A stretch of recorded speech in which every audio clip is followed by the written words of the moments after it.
Meron akong unboxing pahabol gift nung aking birthday 29 at ngayon ay 3 na. Tapos itong box na 'to, nung nakarang araw pa naibigay nung Auno. Kasi nga hindi kami nagkita ng aking katrabaho. Salamat Bella, bebe. Dahil ko pala i-unboxing. At ito naman, bigay sa akin kagabi ng kahapon, kagabi, January 2. Ito i-unboxing ko. Ito na i-unboxing ko, mamaya na yung cardon. O, diba? Bongge siya! Scotch. Thank you, Baby Sara, sa gift na bag. Cutie, pwede siya sa wallet, sa cellphone. At pag lumalabas ako kasi may dala akong wipes. Wipes, tissue, na maliliit lang. Ayan, ganyan lang siya. Yun, wipes, tissue, at cellphone. Tapos, cash.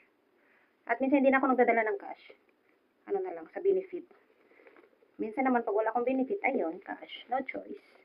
Super cutie siya. Wala siyang, mas maganda sana kung may zipper dito sa loob. Pero, hindi basta-basta.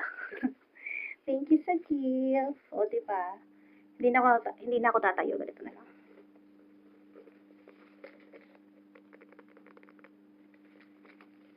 And next, medyo blurred talaga yung ilaw. Okay lang yan. Kay Ate Lynn galing. Sling bag din siya. Mini. Ito kasi galing kay Baby Sara, pang sosyalan siya. Pang mga party event. Ito naman, yung mga malapitang lakad lang. Yung mga dito-dito lang siya. Diba? Simplihan lang. Yung mga ganon. Tapos, ayan na yung sling niya.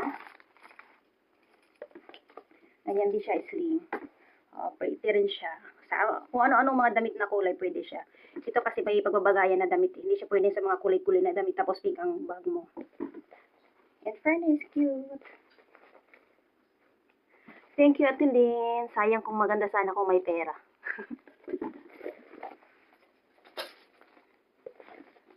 And, grabe ang tibay ng tape. Ay! Bag din siya. Akala ko perfect cute. Green. My favorite color. Thank you, Baby Bill. Akala ko perfume. Ang cute niya. Tapos meron pa sa loob. Pouch. Diba? Cutie. Thank you. Thank you ng marami sa inyo. Tapos, ito siya.